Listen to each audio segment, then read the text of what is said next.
Okay everyone, here we are for the first of what's probably going to be 2 video lectures for Chapter 15. With Chapter 15, Inference and Practice, we're going to take confidence intervals and p-values, things that we've talked about in the previous 2 chapters at least, and figure out how to apply these in sort of real-world situations and talk about what kinds of things we have to keep in mind and how we have to be careful about the assumptions that we make or are making when we reject a null hypothesis or accept an alternative hypothesis or whatever. So we're going to be talking about confidence intervals in practice, the significance tests in practice, the kinds of things you have to be aware of a little bit later on in the chapter, probably in the second video, and then cautions about Z procedures, which assume that you know what a population mean is. And we're going to see later on in subsequent chapters that in most cases we don't actually know what population mean is. So we're going to have to modify the Z procedures that we've been doing here, okay? All right, so first thing to talk about is the margin of error. Now we talked about margin of error in previous chapter, and I said that the margin of error, okay, equals your Z-score times your population standard deviation divided by the square root of your sample size. Okay, that's how you calculate the margin of error. And I said that the margin of error is 1/2 of your confidence interval. So you double your margin of error, and then you have your confidence interval. The important point about margin of error, and thus the resulting confidence interval, is that the variation that confidence interval is describing is only random sampling error. Okay, it's only measurement error. It does not include other sources of error that can sort of find its way or creep into our analyses.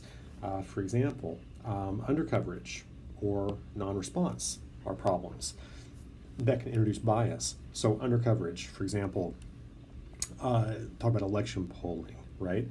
Let's say that you're trying to collect a random sample and you want to include all demographic groups, but for some reason you've overlooked a demographic group in your planning and they get left out entirely. That's undercoverage. Well, maybe they might be more inclined to vote for candidate B over candidate A, and if you don't include them, then maybe your result is biased, okay? Non-response, you send out surveys, mail surveys to individuals, and maybe only 10% of those individuals respond and turn those back. Maybe those people that responded have some reason for responding that translates into how they might vote on some issue or whatever. So that can introduce bias into your analysis that you may not be able to account for. The margin of error and the confidence interval do not include these 2 sources of bias. We always have to keep that in mind, okay?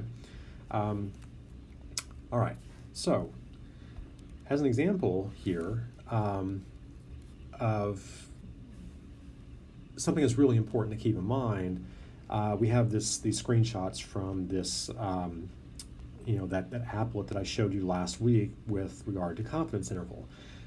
What you're seeing here are 4 different screenshots of basically the same thing, okay? So notice that in all cases we have the same confidence level, 95%, 95, 95, and 95%. What's different here in each of these is the sample size. Here we have a sample size of 5, 20, 100, and 250. So what does sample size do?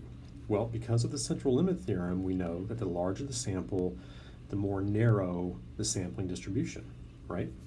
Well, notice here that we have a small sample of 5, and we have fairly wide confidence intervals around each of these sample means that come from this population.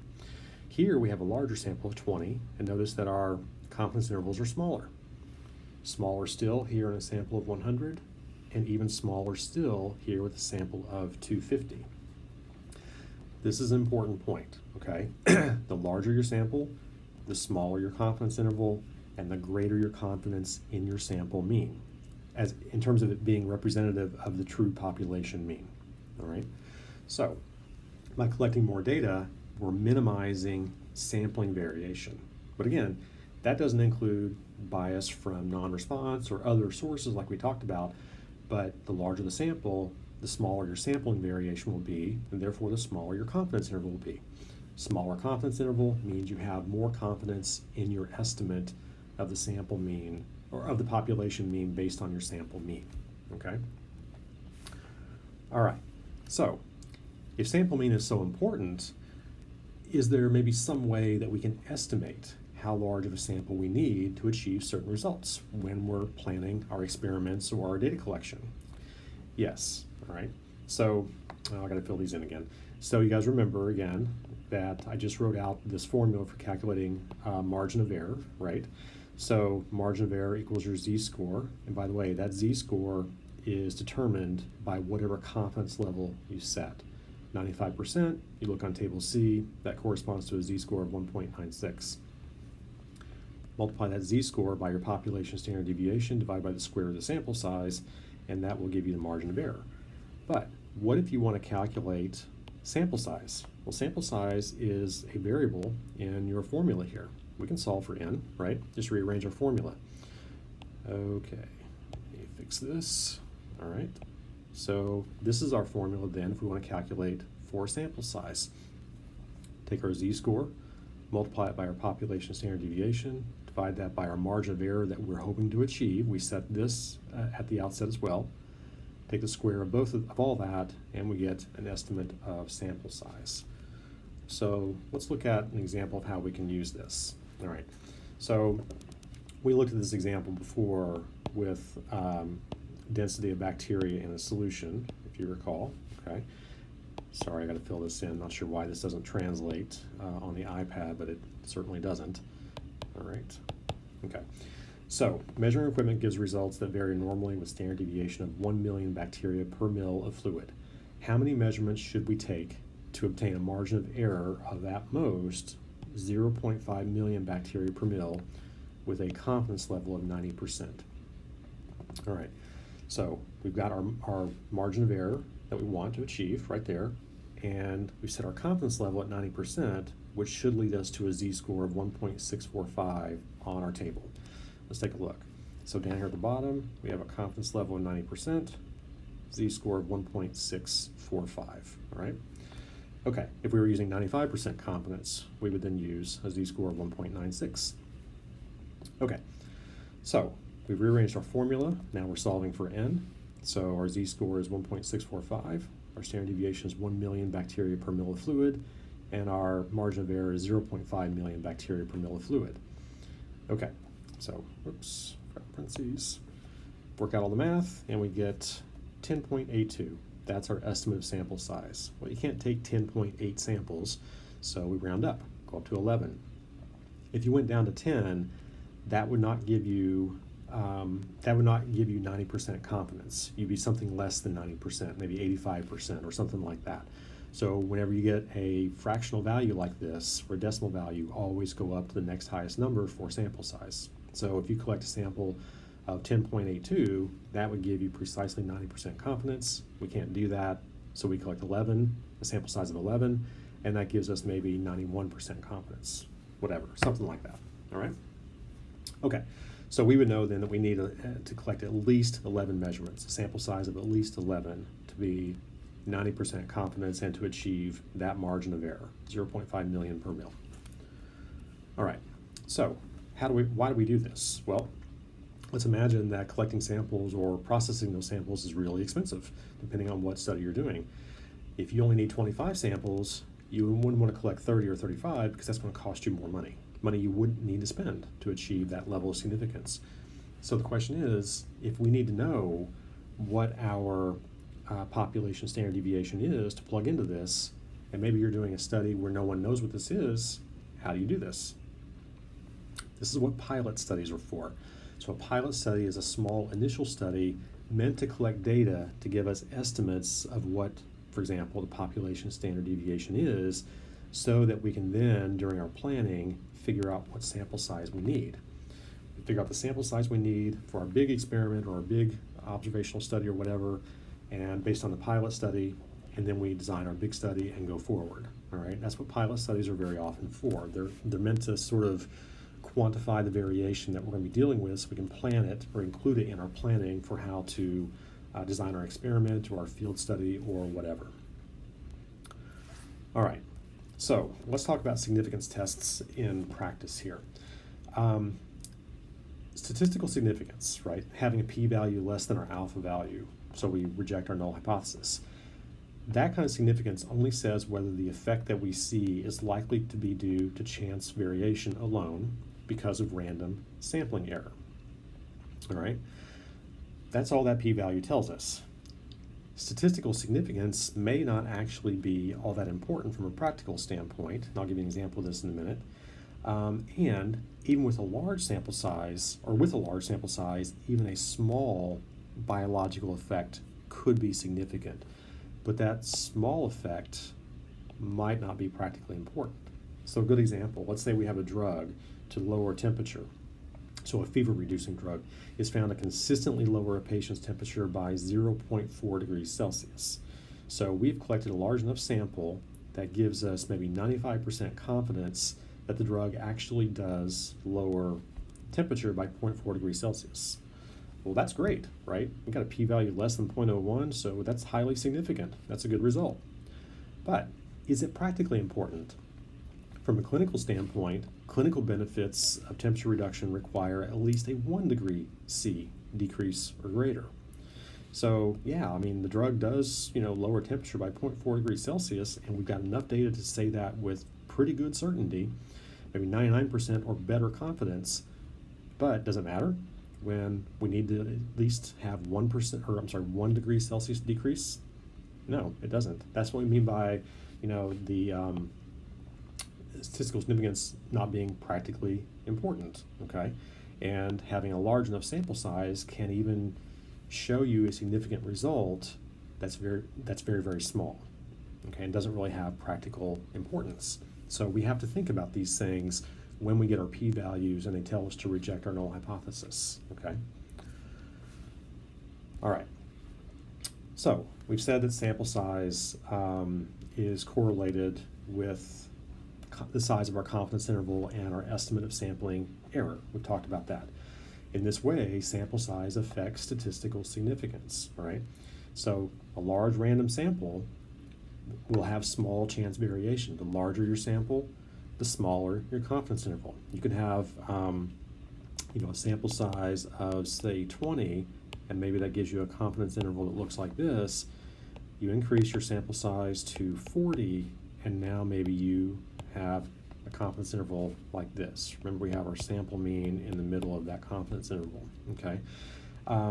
So large random samples have small chance variation, and because of that, very small population effects, biological effects, can be highly significant if the sample is large enough. But the question is that significance of practical importance, right? The drug might reduce temperature by 0.2 degrees Celsius, but who cares, right? You just happen to have a large enough sample to show you that difference, but that difference is not important from a practical standpoint. On the flip side, because small random samples have a lot of chance variation, as you see in this smaller sample here, even large population effects can fail to be significant if the sample is small.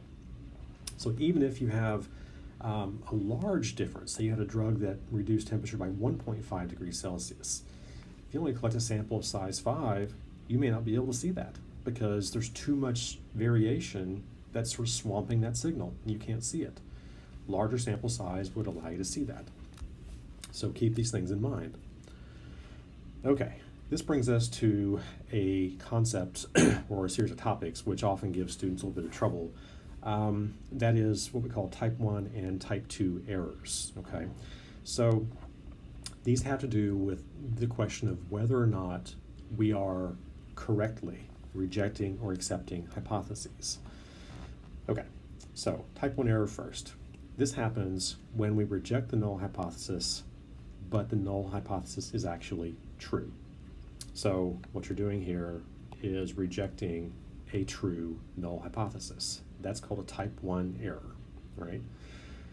Okay, other possibility, type 2 error. This happens when you accept the null hypothesis, but the null is actually not true. In other words, you accept a false null hypothesis, all right? So this table down here shows these possibilities. Okay, so along the x-axis here we have the truth about our population that we're trying to get at. Either the null is true or the alternative is true. Okay, on the y-axis we have the decision we're making based on our sample data. So we can either reject the null or we can fail to reject it, which means we accept the null, right? You can just say accept the null here.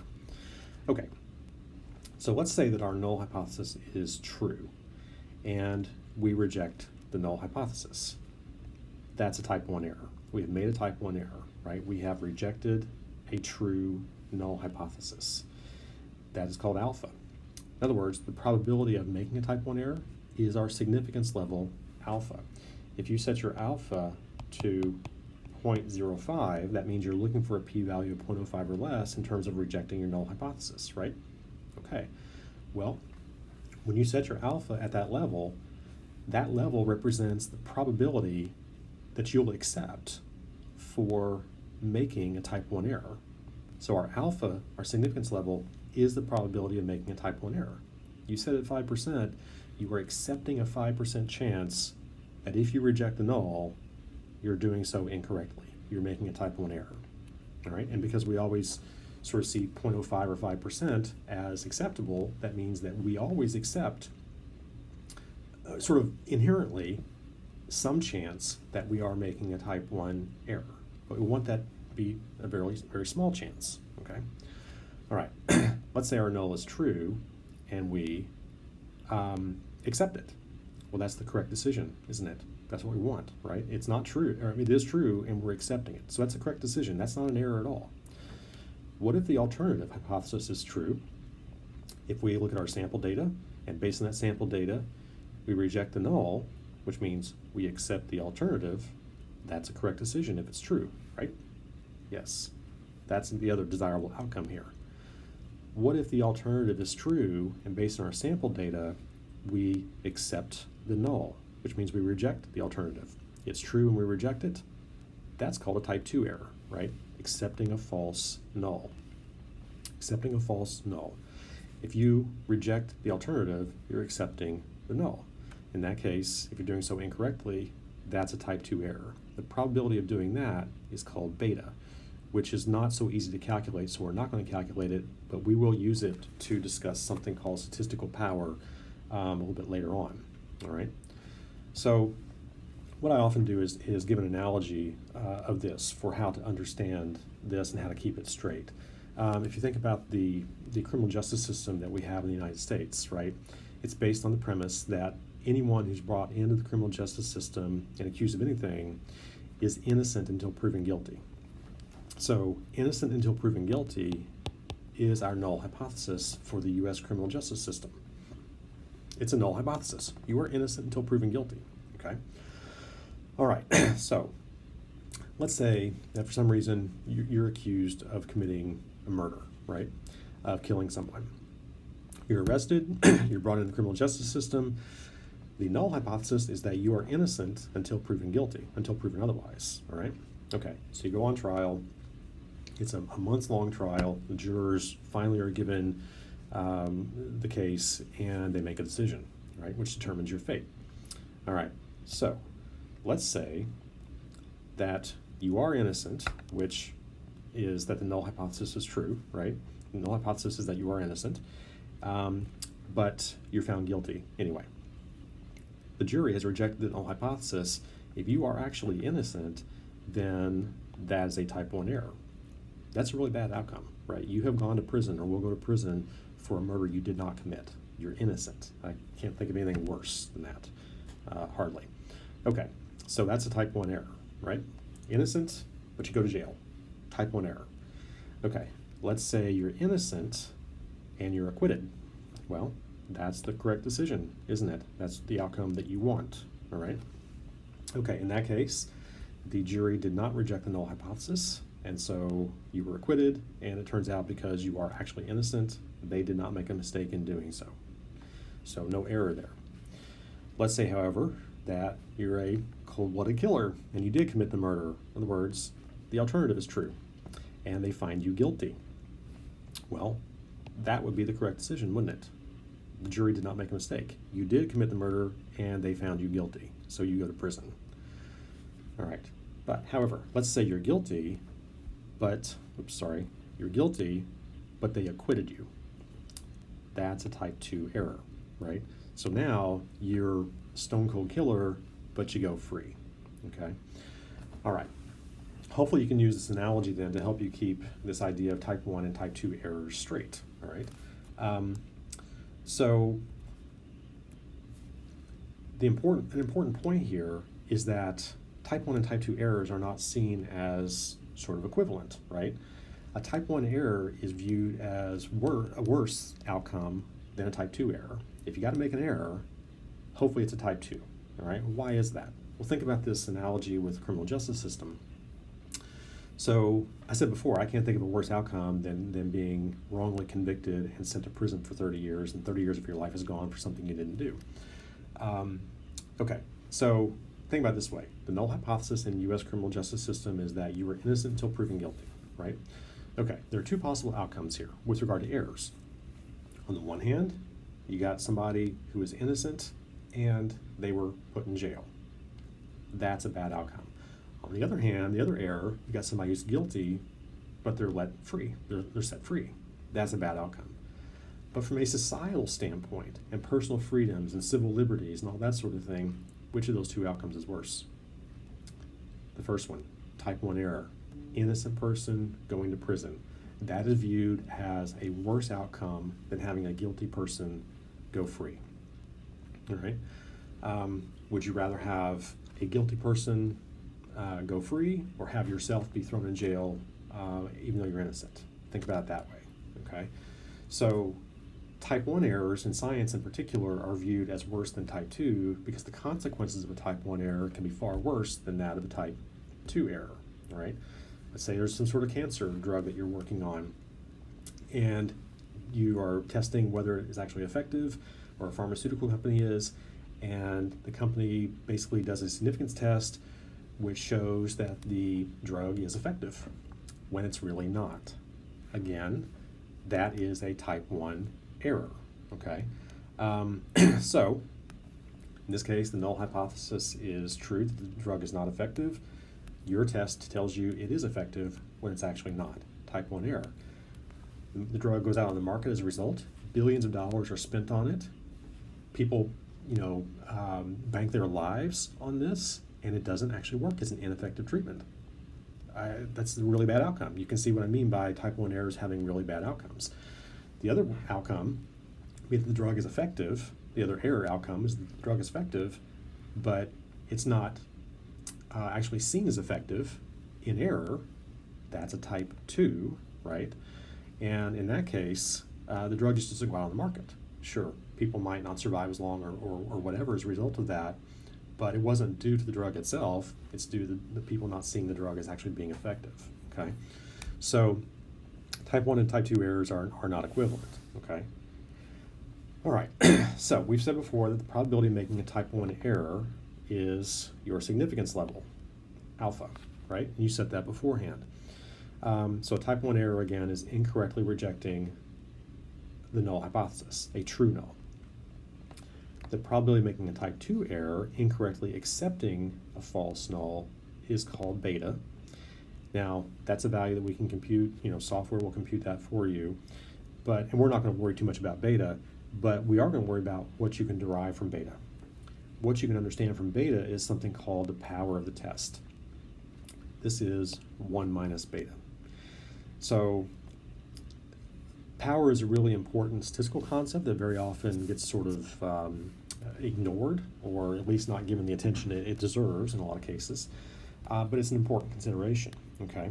So first of all, this bottom point here.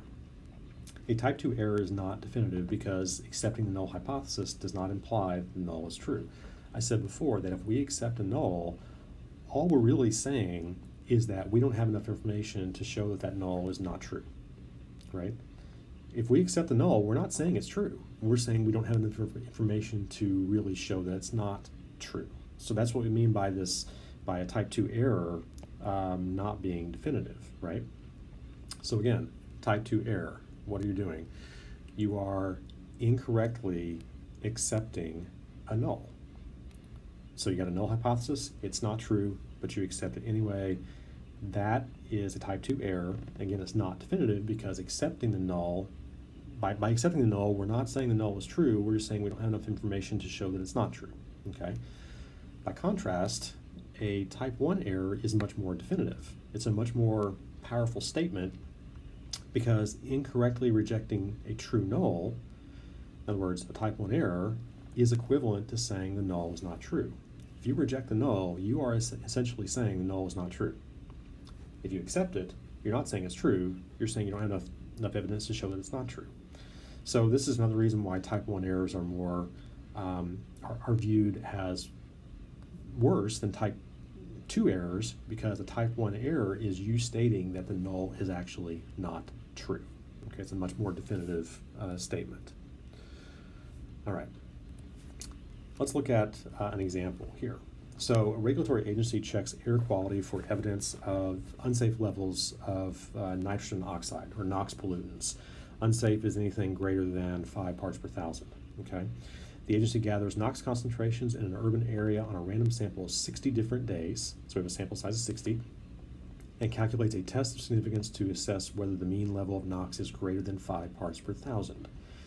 So think about what your null hypothesis is here. The null hypothesis would be that the levels of NOx are safe, that they're not greater than 5 parts per thousand. All right. However, we're doing a significance test to look to see if the mean level of NOx is actually greater than 5 parts per thousand. So a type 1 error here would be to believe the population mean NOx level exceeds 5 parts per thousand when it really doesn't. Type 1 error. Remember, type 1 error, sending an innocent person to prison. The hypothesis there is that they're innocent, and maybe they really are, and you send them to prison anyway. Here, our null hypothesis is that the pollutant level is not greater than 5 parts per thousand.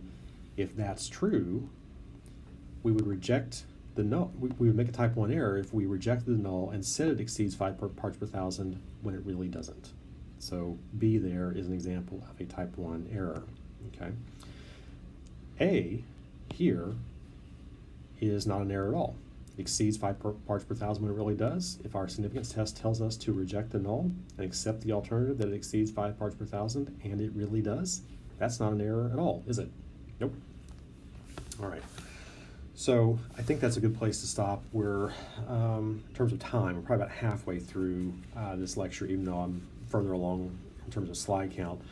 But the next thing we're going to talk about in part 2 is the power of the test, okay? And that's going to take some time to explain.